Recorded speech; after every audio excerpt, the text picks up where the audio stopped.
Bismillahirrahmanirrahim. Assalamu alaikum to every student. Hopefully you all are fine and good. Today I am going to deliver the lecture number 4, class 4. Subject is the science factor and date is 15 December 2020 and day is Tuesday. Students, ये हमारा third week start है. Third week का ये हमारा first lecture है और overall हमारा science का ये फोर्थ लेक्चर स्टार्ट है.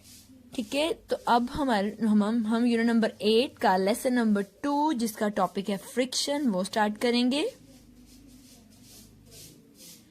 ठीक है, तो फर्स्ट क्वेश्चन है हमारा इस लेसन का, what is friction? Give 2 examples from your daily life.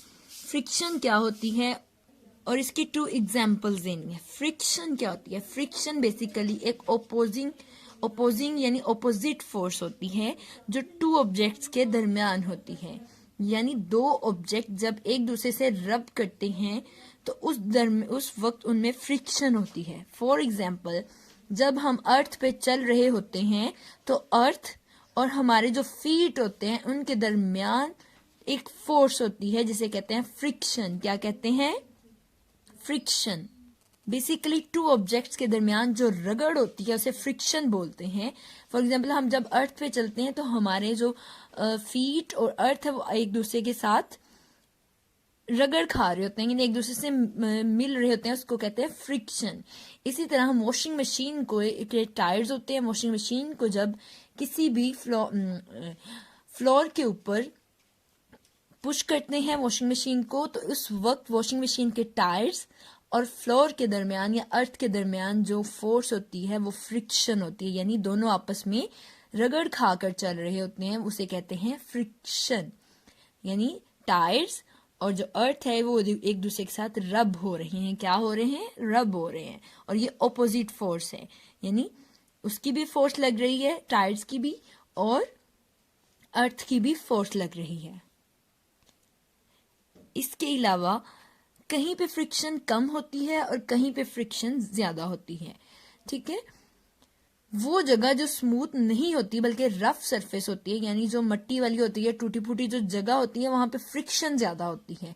यानी आप चलते हैं या गाड़ी वगैरह वहां पे चल रही है तो गाड़ी की, और जैसे रोड है, रोड टूटा हुआ है. ठीक है, रोड टूटा है तो रोड जब गाड़ी वहां पे चलेगी तो आहिस्ता चलेगी, क्योंकि उस वक्त गाड़ी के जो टायर्स हैं और जो रोड है उनके दरमियान फ्रिक्शन ज्यादा हो जाएगी. फ्रिक्शन यानी रगड़ दोनों आपस में ज्यादा खाएंगे और जब ज्यादा फ्रिक्शन उनमें होगी तो वहां पे स्पीड स्लो हो जाएगी. क्या हो जाएगी? स्पीड स्लो हो जाएगी. लेकिन अगर कोई स्मूथ सरफेस है, रोड अच्छी है, तो वहां पे स्पीड ज्यादा होगी.